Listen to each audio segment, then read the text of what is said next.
bíblicas. Uma no livro, todas as duas, né, no livro de Esdras, uma no capítulo 9. Esdras, capítulo 9. Esdras, capítulo de número 9. E o versículo de número 2 e o versículo 3, né? Esdras, capítulo de número 9, versículo 2 e 3. Os irmãos que encontraram é um livro um pouco difícil, porque fica no Velho Testamento. Geralmente os irmãos são mais acostumados a ler o Novo Testamento, né? Livro de Esdras, capítulo de número 9, versículo 2, diz assim, né? Porque tomaram das suas filhas para si, para seus filhos, e assim se misturou a semente santa com o povo dessa terra. E até as mãos dos príncipes e magistrados foi a primeira nessa transgressão. E, ouvindo eu tal coisa, rasguei a minha veste e o meu manto, e arranquei os cabelos da minha cabeça e da minha barba, e me assentei atônito. Agora no capítulo 10, o versículo de número 2. Então respondeu Secanias, filho de Jeiel, um dos filhos de Elão, e disse a Esdras: nós temos transgredido contra o nosso Deus, e casamos com mulheres estranhas do povo da terra. Mas no tocante a isto, ainda há esperança para esta. Irmãos, antes de entrar na palavra do Senhor, deixa eu passar os avisos para os irmãos. Nós estamos numa campanha hoje, nós estamos no culto da família, e na quinta-feira nós estamos em uma campanha, a campanha Quinta-feira da Vitória. Nós começamos segunda-feira passada, e nessa próxima quinta-feira nós estaremos aqui cultuando, louvando, exaltando ao Senhor.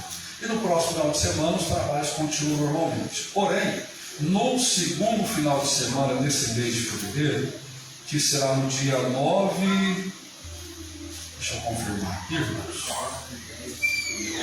9, 10 e 11, pastor. 9, 10 e 11, irmãos, nós vamos fazer a semana pentecostal.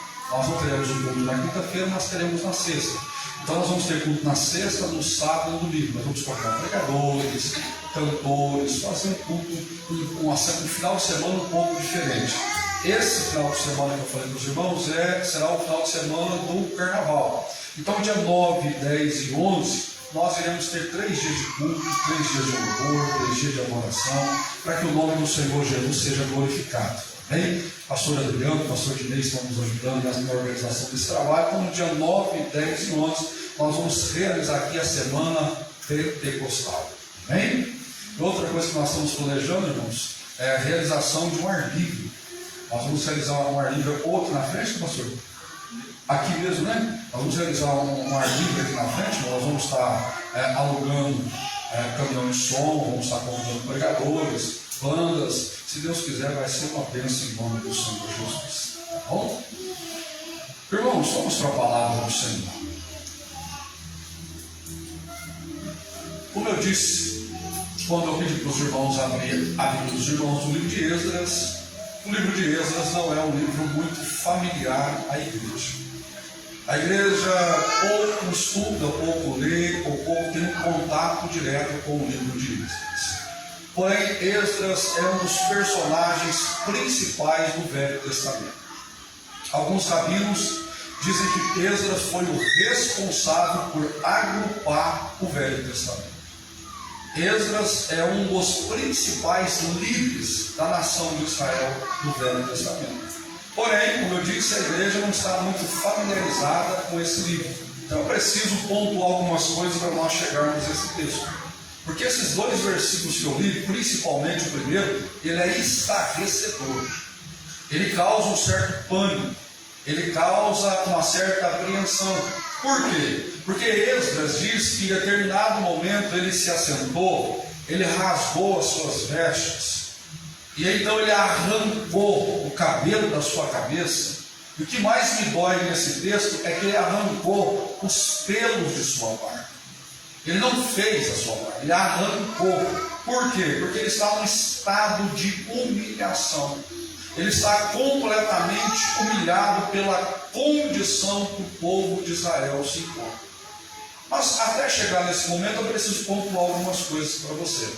A principal é que a nação de Israel, você conhece a história até melhor do que eu, foi deportada para o cativeiro babilônico. E lá no cativeiro babilônico a nação ficou 70 anos. Quanto tempo? Quanto? Ficaram deportados 70 anos. Ficaram cativos, aprisionados em terra estrangeira por 70 anos.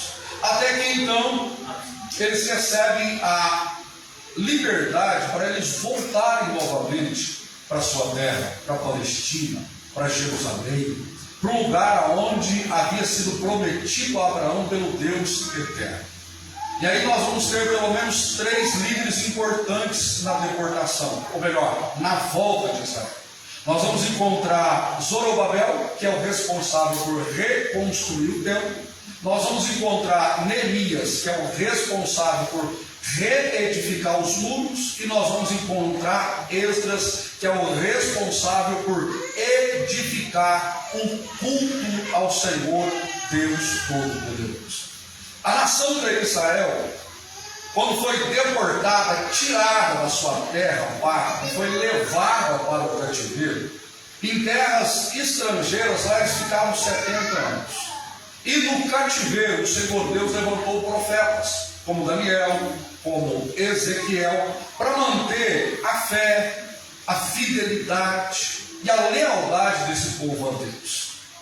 Quando então eles voltam para a terra prometida, eles não mantiveram a mesma fidelidade, a mesma lealdade às leis que o Senhor Deus havia dado a eles. E uma dessas leis é que judeu não poderia casar com mulheres de outras nações. Eles deveriam manter a pureza. Eles não poderiam se relacionar com mulheres de outras nações. Porém, quando eles voltaram, eles não seguiram essa lei à risca. Os homens começaram a se relacionar com mulheres de outras nações. E principalmente os líderes, os príncipes, os magistrados, casaram com mulheres que não eram judias, casaram com mulheres que não eram de Israel. E não só casaram, eles formaram família, eles tiveram filhos.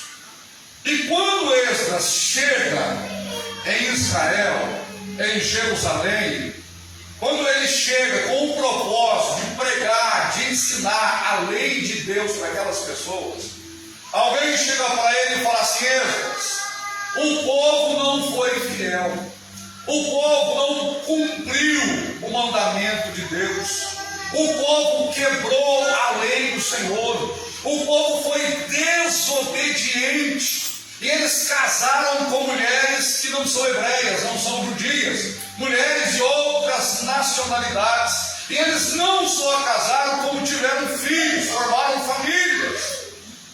Quando Esdras ouve que o povo mesclou, que os líderes judeus casaram com mulheres que não eram de Israel, aquilo causou uma tristeza, uma angústia tão grande em Esdras, que a primeira atitude dele é ir em um lugar público, sentar diante de todo o povo, rasgar suas vestes em humilhação.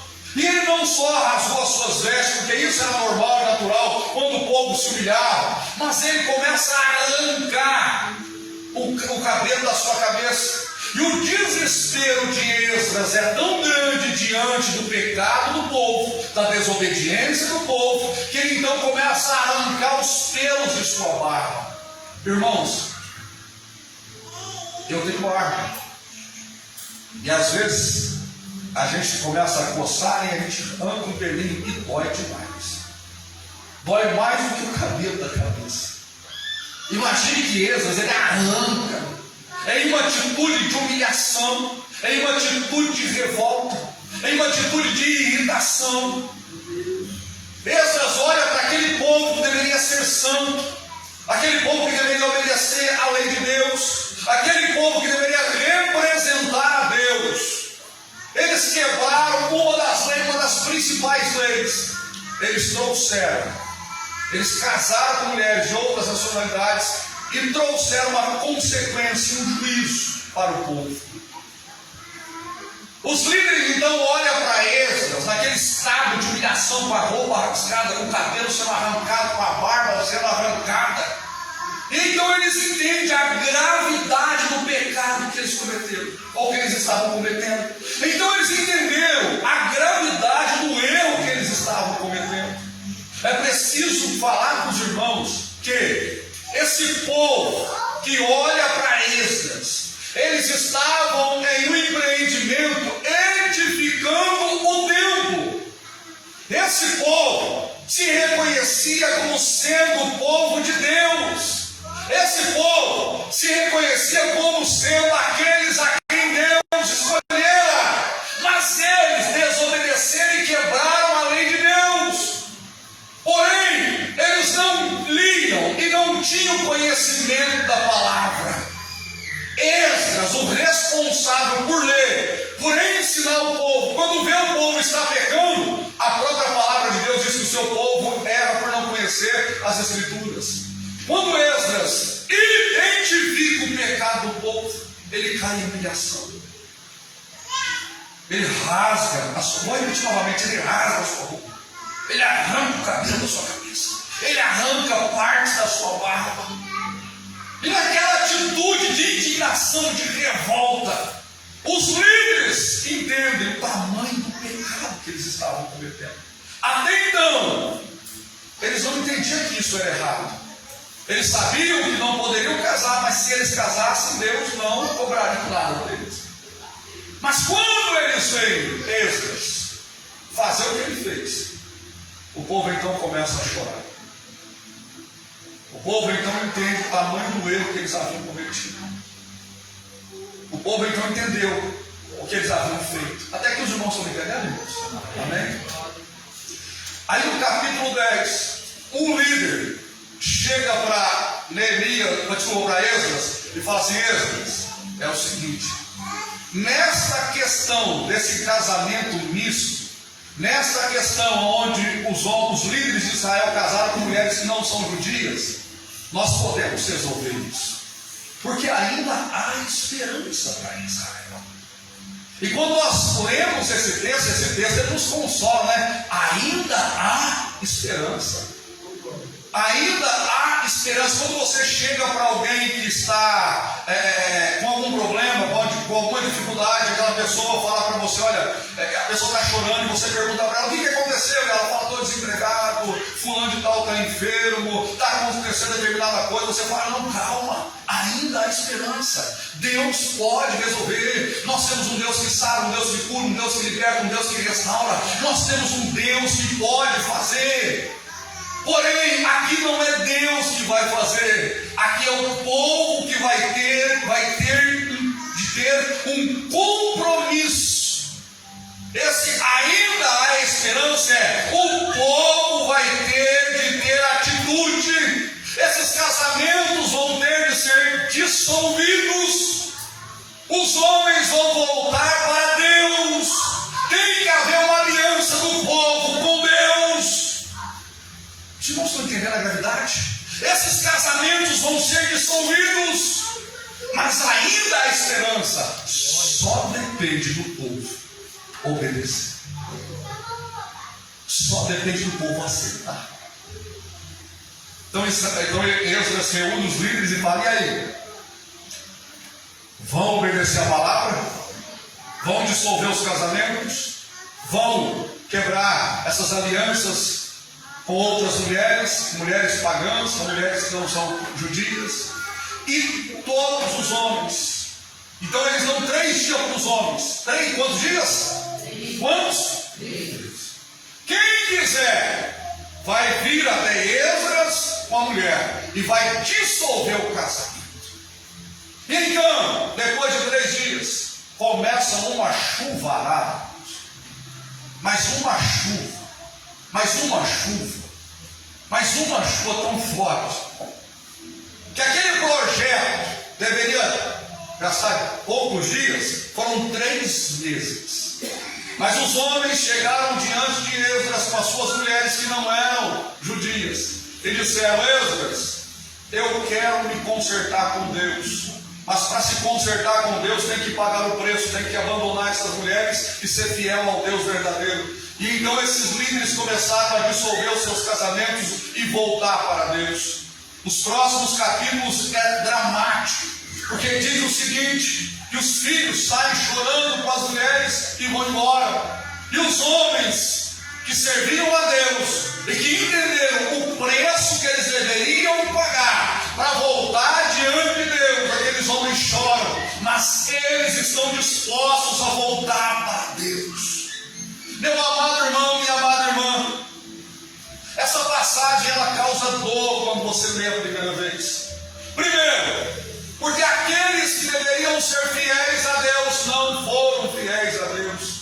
Eles entenderam que só o fato deles serem judeus era o suficiente, mas não é bem assim. Paulo diz o seguinte: que não é porque é judeu que é Israel, não. Não é porque você vem à igreja, não é porque você assenta nesse banco, não é porque você tem uma carteirinha de membro que o negócio vai continuar, não. É necessário um compromisso com a lei de Deus, com a palavra de Deus. É necessário uma entrega plena, profunda ao Senhor dos Exércitos. Aleluia. Não basta você simplesmente entrar por aquela porta e falar: não, eu gosto do louvor, eu gosto da palavra. Não, é necessário uma renúncia. Jesus mesmo disse que aquele que não abandonar pai e mãe por causa dele não é digno do reino dele, da palavra dele, não é digno dele. Aqui, meu amado, é necessário um compromisso, um comprometimento real com a palavra do Deus eterno e Deus verdadeiro. Aleluia. É claro que hoje nós não vamos ir ao extremo, mas eu pergunto para você: você está disposto agora para pagar o preço da fidelidade, para estar com Deus, para andar com Deus, para viver com Deus, para ser reconhecido como um servo dele? Esdras reúne o povo e fala: é o seguinte, vocês quebraram a lei de Deus. Quando Esdras rasga a sua roupa, arranca o seu cabelo, olha que cena, irmãos. Imagine eu chegar aqui na frente dos irmãos e rasgar as minhas roupas, começar a arrancar o cabelo da minha cabeça. Você não fala: para, pastor, o senhor está louco? Procura um psicólogo, procura um psiquiatra. Não faz isso não. Por quê? Porque nós não estamos acostumados a esse grau de humilhação. Você se lembra de Jó? Quando Jó viu que a sua casa foi toda destruída, que os seus filhos morreram, que ele perdeu os bens que ele possuía, o texto diz que então ele rasgou as suas vestes e sentou fora da cidade. Isso era sinônimo de humilhação. Irmãos, todos nós queremos ir para a igreja para receber bênção, para receber consolo, para ouvir uma palavra que conforta o nosso coração. Mas deixa eu te falar uma coisa para você: o nosso Deus, o Deus da Bíblia, Ele não somente quer consolar você, mas acima de tudo, Ele quer um relacionamento com você. Ele quer um comprometimento de você com Ele. Aleluia, porque Ele já tem um comprometimento com você. Mas muitas vezes nós, aleluia, por causa da arrogância, por causa do orgulho, por causa da desobediência, nem sempre seguimos aquilo que a palavra de Deus fala, e às vezes nós fazemos alianças que não deveríamos fazer, nós pecamos, fazemos coisas que não deveríamos fazer, nós pecamos, e é necessário arrependimento, é necessário, meu amado irmão, um compromisso, um comprometimento com o Deus que fez os céus e a terra. E às vezes para esse comprometimento é necessário pagar um preço. Esses homens aqui, o preço que eles tiveram que pagar foi dissolver as suas famílias para se unir à lei de Deus. Eu não sei qual é o preço que você tem para pagar. A única coisa que eu posso dizer ainda no início dessa ministração é que tem esperança para você, tem esperança para a sua casa, tem esperança para a sua família, desde que você coloque esse Deus como soberano, como supremo, como aquele que está acima de tudo e de todos sobre a sua casa.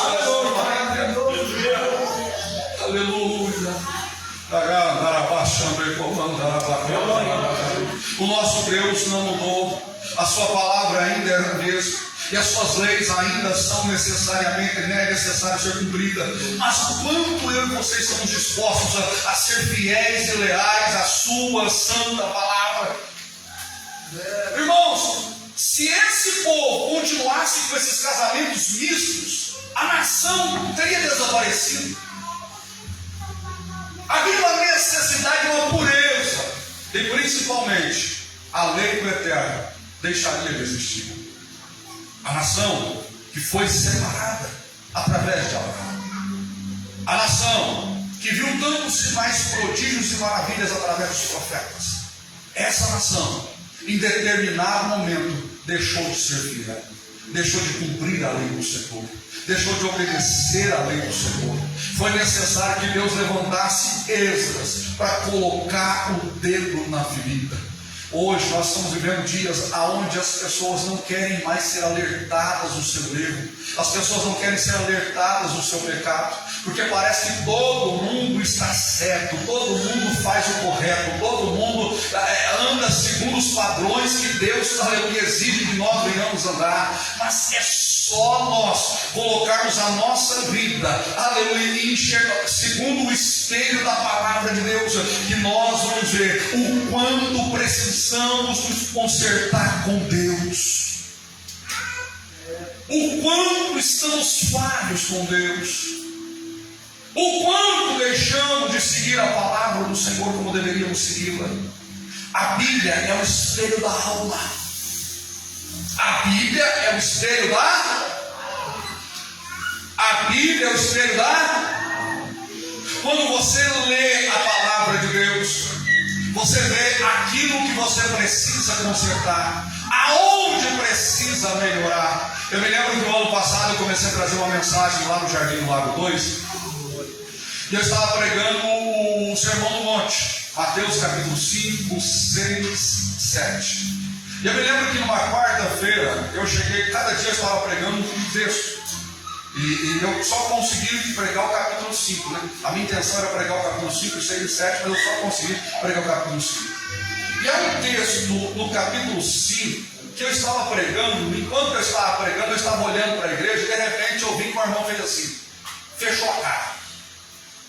Aí a outra olhou, uma olhou para a outra, que elas são irmãs, e fecharam, ranzinho a cara, né? Fecharam, uma olhou bravo para a outra. E eu estava pregando sobre o quê? Quando Jesus disse, se você chamar o seu irmão de louco, você é réu do juízo. Acabou o culto, o irmão veio e falou, pastor, continua a pregar essa palavra.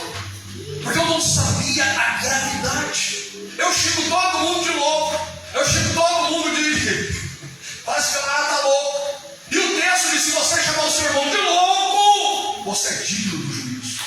Meu irmão, a Bíblia Sagrada deve ser um padrão moral que nós devemos seguir. Mas muitas vezes nós nos desvirtuamos da palavra de Deus e seguimos caminhos e leis que o Senhor não quer que nós venhamos seguir. E aí a nossa vida começa a desmoronar. E queremos que Deus age, queremos que Deus faça, queremos que Deus opera. Mas, meu amado irmão, antes de Deus fazer, é necessário um sacrifício. É necessário uma correção, é necessário uma santificação. Os irmãos estão me entendendo? Esses casais mistos deveriam ser dissolvidos para que Deus pudesse voltar a falar com aquele povo, para que Deus pudesse agir sobre aquele povo, para que Deus pudesse manifestar a sua glória sobre aquele povo. Mas não era Deus que iria fazer. Era necessário que eles fizessem o que deveriam fazer. Eu me lembro de uma ocasião que eu estava pregando uma palavra aqui nessa igreja, há muitos anos atrás. E eu dizia o seguinte, que nós temos o costume de culpar Satanás por tudo. Já reparou? Nós culpamos Satanás por tudo. E a pessoa está com uma crise financeira terrível, e a culpa é de Satanás. Por quê? Parece que o diabo fez ela se endividar. Mas a pessoa não tem uma educação financeira, às vezes ela é extremamente invejosa. Aí ela vê que o seu parente comprou uma televisão de 50 polegadas, ela também quer uma televisão de 50 polegadas, mas ela não ganha tanto quanto o seu parente. Mas ela vai lá e compra uma televisão, compra uma geladeira. E aí os carnezinhos se amontoam, se avolumam, e no final do mês o dinheiro que ele ganha não dá para pagar tudo. Aí o irmão vai para o SPC, o irmão vai para o Serasa, ela vem na igreja e começa a dizer: Senhor, tenha misericórdia, que o diabo entrou na minha casa. Não, o diabo, foi só má administração. Deus não vai mandar lá para sua conta 50 mil reais, 100 mil reais para resolver o seu problema financeiro. Primeiro você tem que aprender a administrar a sua vida, para depois entender o que é prosperidade segundo a palavra de Deus. Porque muitas vezes nós culpamos o inimigo quando nós mesmos temos que mudar as nossas atitudes, mudar o nosso comportamento. Os irmãos estão me entendendo? Não era Deus que mudaria aquele cenário, aquele povo que deveria se comprometer. Eu me lembro que ontem nós estávamos na chácara, como disse os irmãos, foi uma bênção, né, a chácara, coisa maravilhosa. Em determinado momento, o nosso presbítero de lei chegou e me disse assim: pastor, reúne os irmãos e fala para eles que agora é a hora de nós nos unirmos. Nós estamos em poucas pessoas e é agora, cada um faz a sua parte. Vamos entrar de cabeça para mudar o que precisa ser mudado. Eu disse: realmente, isso é o quê? Compromisso, comprometimento. Porque muitas vezes nós esperamos o outro, quando na verdade somos nós que devemos agir. Somos nós que devemos nos posicionar. Somos nós que devemos pagar o preço necessário a ser pago. Somos nós temos que nos unir. O propósito é de Deus, a vontade é de Deus, os planos são de Deus, mas a realização é necessário um sacrifício nosso. É necessário nós pagarmos o preço. Aleluia. Aqui, meu amado irmão, está um homem de Deus olhando para uma nação que havia quebrado a lei de Deus. Esse homem se desesperou pela gravidade do pecado da nação, mas o povo se comprometeu a se arrepender e a mudar os seus atos e as suas atitudes. Os irmãos estão me entendendo, irmãos? Hoje nós estávamos na escola bíblica dominical, lá no Jardim do Lago 2, e a lição de hoje da escola dominical falava sobre reino e igreja. Reino de Deus e igreja. Reino de Deus e igreja. Em determinado momento o professor estava falando sobre a mensagem do reino de Deus. E eu não sei se você já leu Mateus capítulo de número 3, quando João Batista começa a pregar. A sua mensagem é o seguinte: arrependei-vos, raça de... Arrependei-vos, raça de... O que João Batista está fazendo? Ele está olhando para a nação, para o povo que está vindo até ele. E o povo vem até ele para ser batizado. E João fala assim: olha, vocês não podem se batizar da forma que vocês estão. É necessário que vocês se arrependam. O arrependimento aqui é mudança de atitude. Porque João identifica aquele povo como raça de víbora, ou seja, de cobra. A atitude, o comportamento, a postura que aquele povo estava tendo não agradava a Deus. E aquele povo estava indo até Deus, como se Deus estivesse aprovando as suas atitudes. E João diz o seguinte: quer entrar no reino de Deus, tem que haver mudança, tem que haver arrependimento, tem que haver, aleluia, um comprometimento de vocês. Então aquele povo chega, é confrontado. Meu Deus, aleluia. Eles são confrontados. Eles são confrontados. E quando são confrontados, eles entendem a gravidade do seu pecado e a necessidade de mudança e de arrependimento. Deixa eu fazer uma pergunta para você. Você acha que Deus aplaude você? Deus se agrada de você como você é? Será que Deus se agrada como nós estamos sendo? Nós precisamos mudar, irmãos. Mas mudar como, pastor? Segundo a sua visão? Não. Segundo a palavra de... Não sou eu que vou modelar a sua forma de vestir, a sua forma de falar ou a sua forma de agir. É segundo a palavra de Deus. Eu estava brincando com a minha filha esses dias, que quando eu aceitei a Jesus, lá no final da década de 90, né? E eu xingava muito. Eu não era crente, a minha família não era cristã.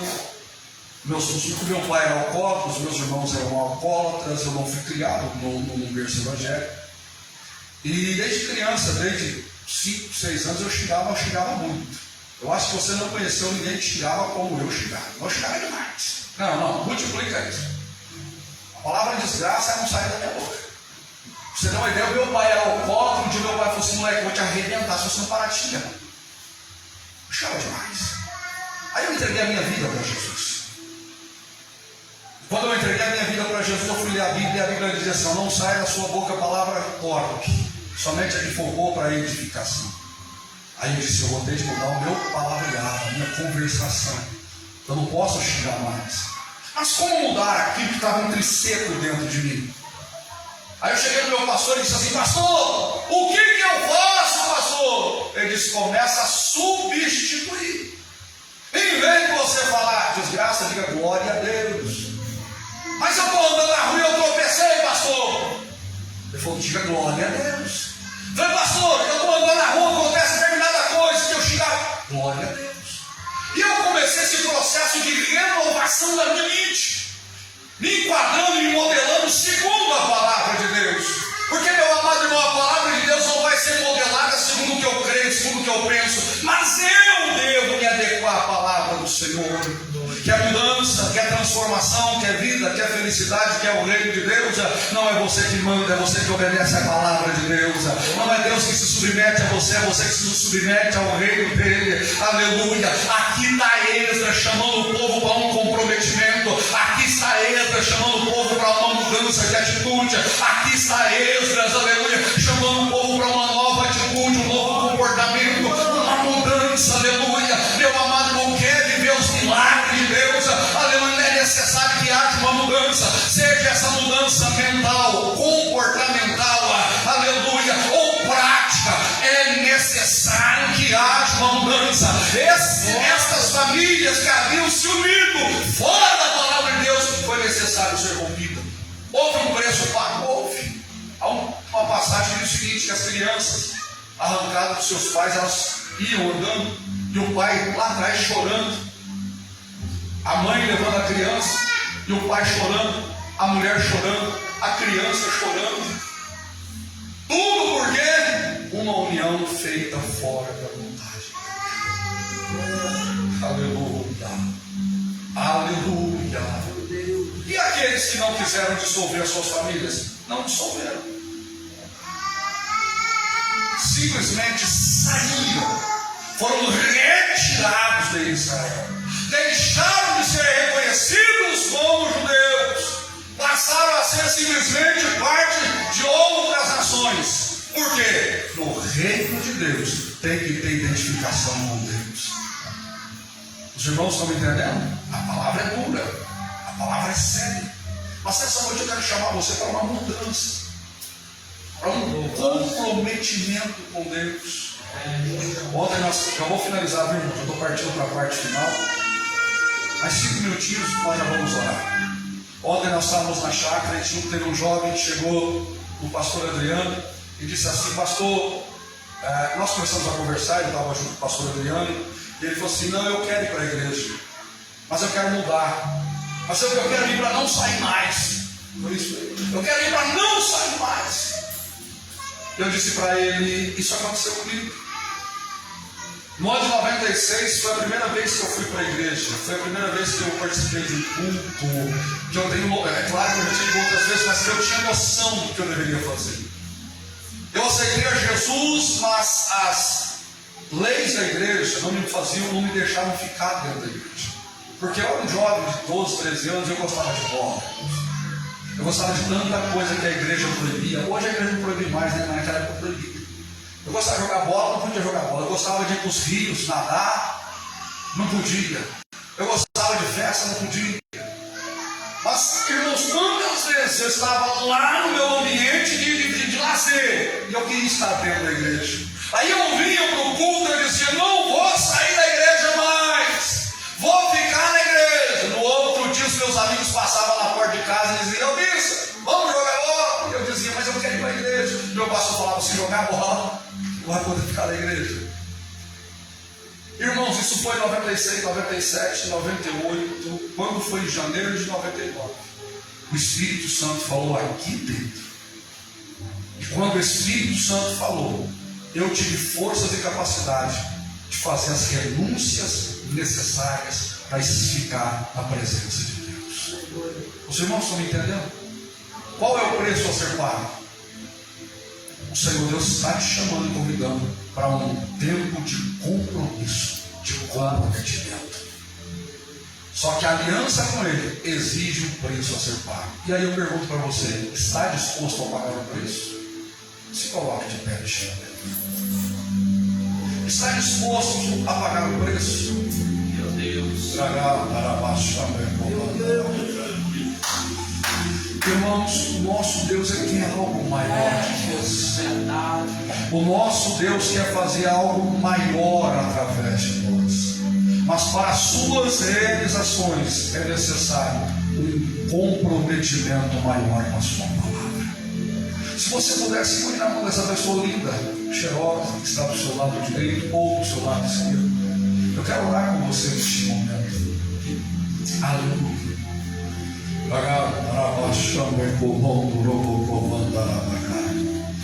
Senhor Deus, como no caso, Senhor Deus, de Esdras, que encontrou uma nação que havia perdido a santidade, quebrado as leis do Senhor e se afastado dos princípios que o Senhor estabeleceu.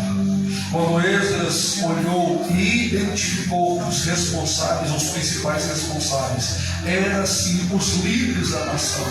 Esdras se desesperou e a tua palavra diz que ele rasgou as suas vestes, ele arrancou o cabelo de sua cabeça e até a sua própria barba ele arrancou, em um sinal de humilhação, em um sinal, Senhor Deus Todo-Poderoso, de vergonha.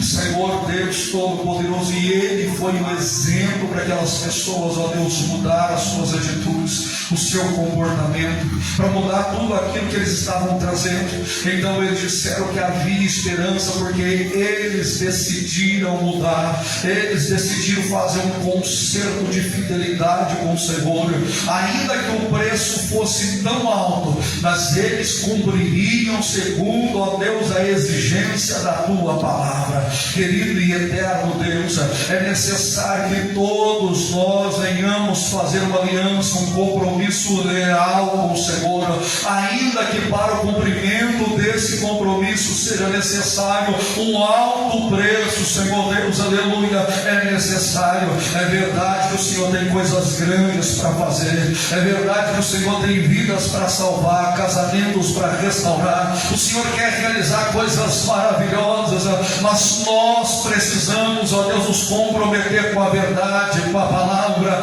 aleluia. É necessário que haja uma mudança de atitude, um arrependimento, um compromisso, um comprometimento leal com a lei do Senhor. Não é porque o Senhor permite, que o Senhor aprova, nem sempre, ó Deus, aleluia, o Senhor está concordando com quem nós estamos sendo. É necessário uma mudança, é necessário uma atitude.